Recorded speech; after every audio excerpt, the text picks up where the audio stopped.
नोटबंदी के फैसले के बाद आज संसद का शीतकालीन सत्र शुरू हुआ और जैसे कि आशंका थी हंगामा होगा और हंगामा तेज हुआ। विपक्ष के तेवर पहले से ही आक्रामक थे।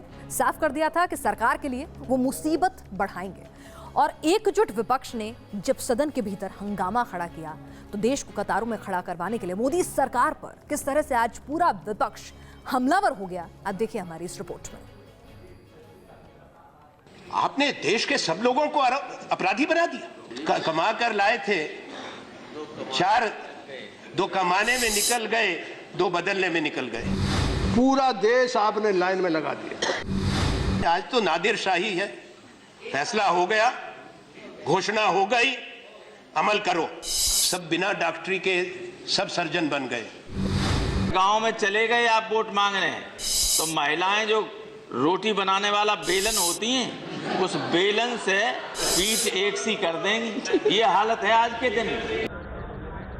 बैंकों के आगे कतार है, संसद में वार पलटवार है। जिसके आसार थे शीतकालीन सत्र की शुरुआत वैसी ही हुई। क्या कांग्रेस, क्या बीएसपी, क्या जेडीयू और क्या लेफ्ट, नोटबंदी की वजह से पूरे विपक्ष की जुबान से शोले बरसते दिखे। कांग्रेस ने इसे नादिरशाही फैसला करार दिया और बीएसपी ने पूछा कि आखिर सरकार ने गरीबों के दर्द की फिक्र क्यों नहीं की। प्राइवेट हॉस्पिटल में गए तो उन्होंने बोला कि ये बड़े नोट नहीं चलेंगे, छोटे नोट लेकर आओ। कितना बुरा हाल हुआ है। और जो मेडिकल स्टोर है उन्होंने तो देखा कि भाई हमारे पास पैसे नहीं है, या तो उनको पहले ही सजग कर दिया गया था। तो जब लोग उधर दवा लेने के लिए गए, खासतौर से गरीब लोग, उन्होंने अपने मेडिकल स्टोर के शटर डाल दिए कि बैंक में जमा खातों पे पैसा निकालने पर आप पाबंदी लगाएं। ये अधिकार किस कानून ने आपको दिया है? किस संविधान ने आपको ये कानून दिया है? ये कैसा देश आप बना रहे हैं कि पैसा हमारा हो, पैसा हमारा हो और आपसे भीख मांगे कि हमको अपने अकाउंट से अपना पैसा निकालने दो। एक बात जान लीजिए अरुण जी, हिंदुस्तान का किसान बहुत दिक्कत और तकलीफ में पहले ही है, और इस काम के चलते उसकी ऐसी हालत खराब हुई है कि बीज नहीं मिल रहा, खाद नहीं मिल रहा, मजदूर नहीं मिल रहा। सीपीएम सांसद सीताराम येचुरी संसद में 2000 का नोट लहराकर पूछने लगे कि कैसे इसे छुट्टा कराए। सियासी पारा चढ़ा हुआ है, विपक्ष वार करता रहा तो सरकार ने भी एक एक सवाल का उतने ही आक्रामक अंदाज में जवाब दिया। Are you in favor of the smugglers? Are you in favor of the people who are hoarding this money, who are distributing this counterfeit money, who are running a parallel economy? Or are you in favor of some strong steps? And are you in favor of taking some correctives if necessary? Let it be very clear. ये एक ऐसा कदम है उपाध्यक्ष महोदय जिसमें हम समझते थे पूरे सदन में सभी राजनीतिक दल इसका समर्थन करेंगे। मुझे समझ नहीं आ रहा है कि अगर कुछ चंद ही दिनों की कठिनाई में अगर हम सब एक साथ लड़ते और जूझते तो ये कठिनाई भी कम होती और जल्द से जल्द लोगों को इसके लाभ दिखने मिलते। विपक्ष हमलावर है और सरकार भी अड़ी हुई है। काले धन पर हुई सर्जिकल स्ट्राइक से गदगद सरकार के लिए मुसीबत सिर्फ इतनी नहीं, आम आदमी को हो रही दिक्कतों ने विपक्ष को हथियार थमा दिया है और अगर ये दिक्कतें जल्द दूर नहीं हुई तो सत्र के आने वाले दिन और हंगामेदार हो सकते हैं। दिल्ली से मधुरेंद्र कुमार और रविकांत राय के साथ टीम न्यूज़ नेशन। नोटबंदी जैसे कड़े फैसले पर जनता जो है वो परेशान हो रही है और इसका पूरा फायदा जो है विपक्ष सरकार को घेरने के लिए उठा रहा है। सदन के भीतर अगर घमासान मचा रहा तो सड़क पर संग्राम था, सोची समझी तरीका था सरकार को घेरने का। कांग्रेस उपाध्यक्ष राहुल गांधी एटीएम के चक्कर लगाते हुए नजर आए और ममता अपने साथियों के साथ मार्च करती नजर आई। कुल मिलाकर अपने अपने तरीके से ही सही विपक्ष की मोर्चाबंदी सरकार के खिलाफ तेज है और सरकार के लिए अब लोगों को जल्द से जल्द मुसीबतों से छुटकारा दिलाने की जिम्मेदारी है। राहुल गांधी सड़क पर, ममता बनर्जी सड़क पर। क्या हो गया? आगे चलिए ना थोड़ा। अरे चलो भाई चलो। जब सब दल नोटबंदी पर सरकार नो टेंशन कह रही है और विपक्ष का हमला हर गुजरते दिन के साथ तल्ख होता जा रहा है। सरकार के खिलाफ हल्ला बोलने दीदी बंगाल से दिल्ली चली, संसद से राष्ट्रपति भवन तक मार्च निकाला, सरकार के फैसले की धज्जियां उड़ाई। वैसे तो दीदी चाहती थी कि कांग्रेस और लेफ्ट भी इसमें साथ दे, लेकिन उन्होंने कल्ली काटी तो ममता ने आम आदमी पार्टी और शिवसेना के साथ ही मोर्चा निकाल दिया। हमारा देश में प्लास्टिक इकोनॉमी कैसे होगा? 14% भी क्रेडिट कार्ड का ये नहीं है। प्लास्टिक इकोनॉमिक तो उधर में होता है जिसको मैकेनिज्म है। हमारा इधर का प्लास्टिक इकोनॉमी अभी क्या हो गया? वेस्ट बॉक्स में चला जाएगा। जनता ने क्या करेगा? क्या खाएगा? नॉर्मल सी रेस्टोर करे, नहीं तो आने वाला दिन हमारा देश बिगाड़ जाएगा। हमारा देश में एपिडेमिक होगा। हमारा देश में दंगा करने का फैसला करेगा ये लोग। ममता सड़क पर नजर आई तो राहुल गांधी एटीएम के बाहर। पहले दिल्ली में लाइन लगाकर पैसे बदलवाए थे, अब मुंबई में एक एटीएम के बाहर जा खड़े हुए, लोगों से बातचीत की, उनका दर्द जाना और फिर कैश पर कोहराम के लिए सरकार पर हमलावर हो गए। आपको लाइन में लगाया जा रहा है, आपके जेब से पैसा निकलवाया जा रहा है और उन्हीं उद्योगपतियों को यह पैसा दिया जाएगा। आप देख लेना, लिख के ले लो मुझसे। नरेंद्र मोदी जी, आपका सबका सब पैसा उन्हीं 15-20 उद्योगपतियों को देंगे, देख लेना। भीड़ थोड़ी ज्यादा थी, इसलिए राहुल ने पैसे निकालने का इरादा तो छोड़ दिया, लेकिन अपने अंदाज में सरकार को चुनौती दे गए। सरकार इस मुहिम को काले धन के खिलाफ जंग करार देकर सबको साथ लाना चाहती है, पर यह इतना आसान नहीं। मुंबई से सुभाष शिर्के के साथ टीम न्यूज़ नेशन। छत्तीसगढ़ के नोटबंदी के खिलाफ प्रदर्शन बड़े बवाल में बदल गया।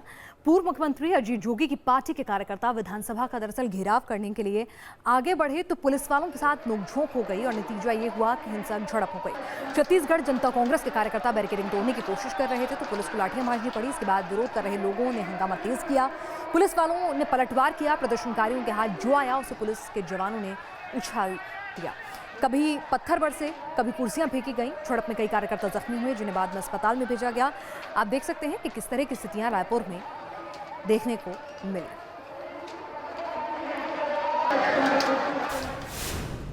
तो कई असामाजिक तत्व जो हैं नोटबंदी में आपका जो गुस्सा है, जो कतार में अगर आपकी छिटपुट झड़प हो रही है उसका फायदा भी उठा सकते हैं, सावधान रहिए। दरअसल जब से नोटबंदी का ये फैसला हुआ है तब से पुरानी करेंसी एक्सचेंज कराने और अकाउंट में जमा कराने के लिए बैंकों के बाहर रोज दिन के किसी भी पहर चले जाइए, रात के 12 बजे चले जाइए, लंबी कतार नजर आ रही है। एटीएम के बाहर पैसे निकालने वालों की भीड़ है कि छटने का नाम ही नहीं ले रही है। हफ्ता भर से ऊपर हो गया, लेकिन अब सरकार ने कुछ ऐसे उपाय कर दिए हैं जिससे न सिर्फ आपकी टेंशन खत्म होने का सरकार दावा कर रही है, बल्कि कह रही है कि एटीएम और बैंकों की कतार भी अब बाय बाय हो जाएगी।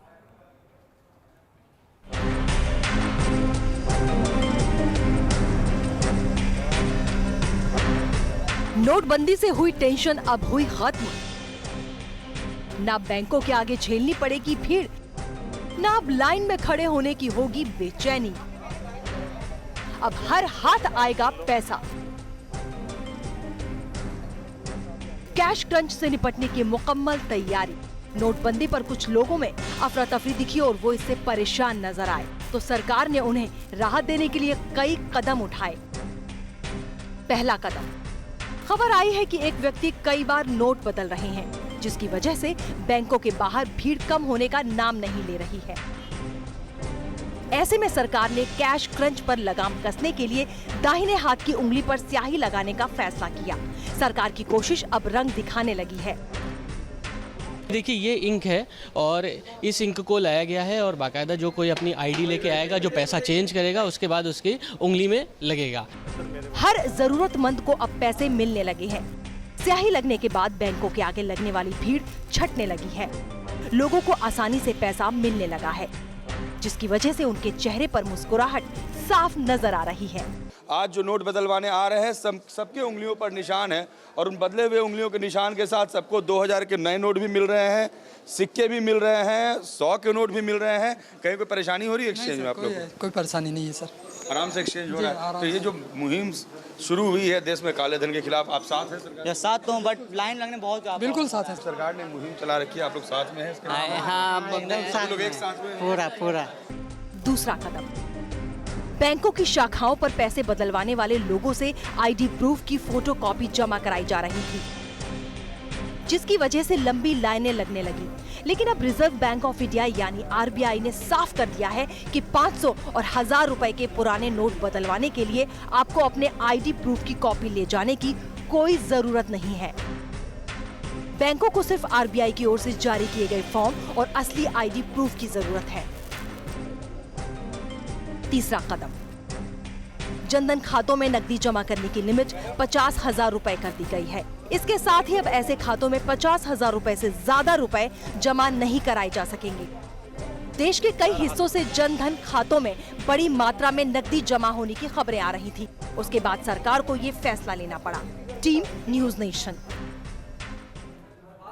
दरअसल जो RBI के निर्देश उनके बारे में भी आपको जानकारी दे दें। 50,000 से ज्यादा जमा कराने पर आपको अपने पैन कार्ड की कॉपी देनी होगी। जी हाँ, क्योंकि जिस तरह से खबरें आ रही थी, काले धन वाले लोग जो हैं वो जनधन खातों का बेजा इस्तेमाल कर रहे हैं। एक बार में आप 4500 रुपये से ज़्यादा नहीं निकाल सकते हैं। एक व्यक्ति 4500 रुपये से अब ज़्यादा नहीं निकाल पाएगा। दूसरी बार सिर्फ खाते में ही जमा करा सकेगा रुपए। कैश क्रंच पर लगाम के लिए उंगली पर अब स्याही लगाई जाएगी और जिनके हाथों पर ये स्याही होगी दोबारा कैश एक्सचेंज नहीं करा सकते हैं। ATM से एक दिन में निकाल पाएंगे आप 2500 रुपये। पहले ये संख्या 2000 रुपये थी, लेकिन अब आप 2500 निकाल सकते हैं।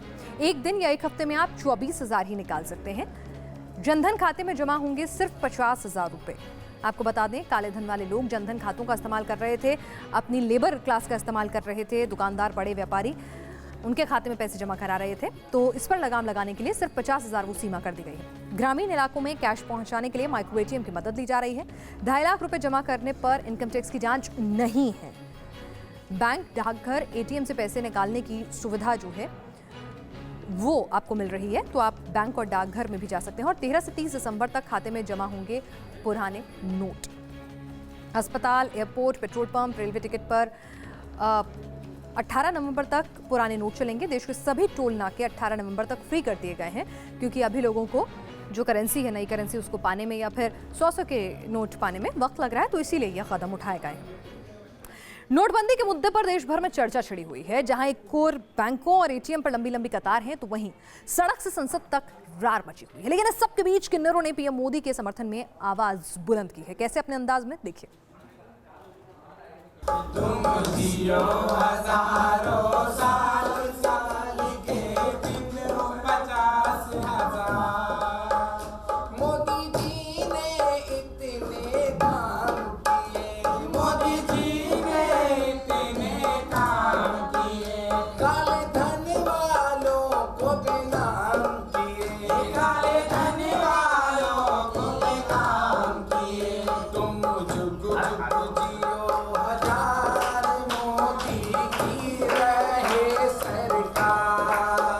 ये PM मोदी को दुआ है, उनकी लंबी उम्र की कामना है। हमेशा दूसरों की खुशियों में रंग भरने वाला किन्नर समाज PM मोदी के साथ खड़ा है।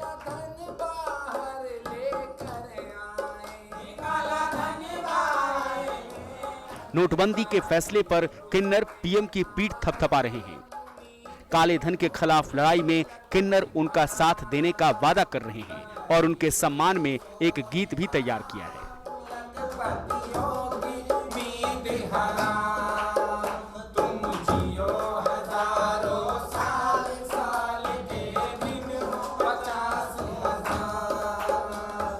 जो काला धन है वो बाहर आ रहा है। हम लोग को बहुत अच्छा लग रहा है कि जो हम गरीबों की परेशानियां हैं वो सब बाहर आएंगी और हमारी परेशानियां दूर होंगी। हम तो चाहते हैं कि हमारे देश के जो प्रधानमंत्री मोदी जी हैं, हम लोग का आशीर्वाद है उनके साथ। हालांकि इस फैसले से किन्नरों की कमाई पर भी असर पड़ रहा है। खर्च चलाना भी मुश्किल हो रहा है, लेकिन फिर भी वो सरकार के साथ खड़े हैं। मैं तो इस फैसले से बहुत, मुझे कम मिले, मगर मोदी जी ने बहुत अच्छा काम किया है। मैं बहुत खुश हूं उनके फैसले से और बहुत बहुत दुआएं देना चाहती हूं मोदी जी को। नोटबंदी पर सड़क से लेकर संसद तक सरकार को घेरने की कोशिश की जा रही है। विरोध के बीच किन्नरों का समर्थन PM मोदी के लिए बड़ी राहत लेकर आया है। Nitin Upadhyay, News Nation, Lucknow.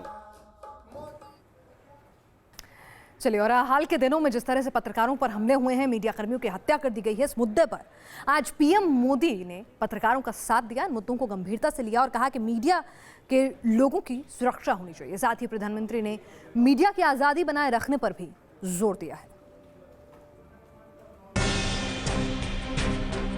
प्रधानमंत्री नरेंद्र मोदी ने इमरजेंसी के वक्त को याद करते हुए अभिव्यक्ति की आजादी का सवाल उठाया। पीएम के मुताबिक साल 1975 में प्रेस काउंसिल को ही बंद कर दिया गया था। पीएम का इशारा कहां था, ये किसी से छिपा नहीं है। उन्होंने कहा कि प्रेस की आजादी को भी जंजीरों में जकड़ दिया गया था। जब देश में इमरजेंसी आई, प्रेस काउंसिल को ही खत्म कर दिया गया था, यानी मूलभूत बात को ही खत्म कर दिया गया था और करीब 1.5 साल तक ये बंद रहा। बाद में 78 में जब मोरारजी भाई की सरकार आई तो इस व्यवस्था का पुनर्जन्म हुआ और उस समय मीडिया के प्रति बड़ी उदारता का माहौल था। जब 78 में फिर से काम हुआ तब। राष्ट्रीय प्रेस दिवस पर प्रेस काउंसिल के कार्यक्रम में पीएम ने मीडिया के कामकाज में दखलंदाजी नहीं करने पर बल दिया। उनके मुताबिक मीडिया की आजादी सरकार को जागरूक करने में मददगार होती है। एक स्वतंत्र व्यवस्था है और ये व्यवस्था ज्यादातर तो इस क्षेत्र की स्वतंत्रता बनाए रखना, अभिव्यक्ति की आजादी को बरकरार रखना। हाल के दिनों में पत्रकारों पर हुए हमले पर भी प्रधानमंत्री ने चिंता जताई और कहा कि उन्होंने सभी मुख्यमंत्रियों से मीडिया के लोगों की सुरक्षा पर बात की है। प्रेस के मीडिया के क्षेत्र से जुड़े हुए लोगों और पिछले दिनों जो हत्या की खबरें आई, ये दर्दनाक है। किसी भी व्यक्ति की हत्या दर्दनाक है, लेकिन मीडिया वाले की हत्या इसलिए हो कि वो सत्य उजागर करने की कोशिश करता था, तब वो जरा अति गंभीर बन जाती है, अधिक चिंताजनक बन जाती है। सोशल मीडिया के मौजूदा दौर में प्रेस की जिम्मेदारी और बढ़ गई है। मीडिया के सामने चुनौती है कि वो तमाम तरह की मुश्किलों के बीच जनता के हक की आवाज बुलंद करता रहे। बस मीडिया कर्मी इतना चाहते हैं कि उनकी इस कुर्बानी के मायने समझे जाएं, उन्हें भय मुक्त माहौल दिया जाए ताकि वो सच कह सकें। Team news nation. डीजे पर डांस के लिए शुरू हुआ बवाल उत्तर प्रदेश के बागपत में अचानक बड़ा हो गया। एक दूसरे पर पत्थर बरसाए जाने लगे और हाईवे जाम कर दिया गया। हालांकि अब जो खबर आ रही है उसके मुताबिक हालात सामान्य हैं।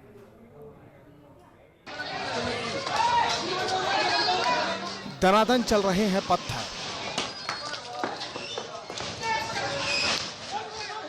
एक दूसरे को बना रहे हैं निशाना।